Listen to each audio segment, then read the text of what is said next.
বিচারকদের বিচারক বলা কি শিরক? না। কেন কেন বিচারক বলা শিরক হবে কেন? বিচারকদের বিচারক বলা শিরক।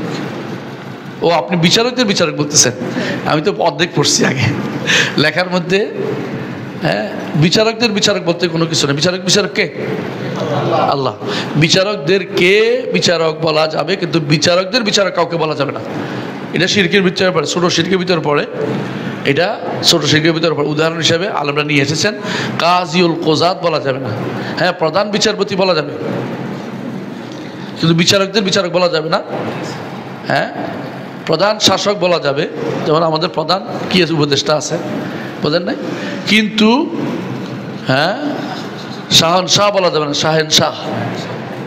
হ্যাঁ, শাহেনশাহ তো এখন তো পীরেরাও শাহেনশাহ। শাহেনশাহের তরিকত, রাহনুমায়ে শরীয়ত, পীরে কামেল, মানে এরপরে তো আরো কত কিছু আছে।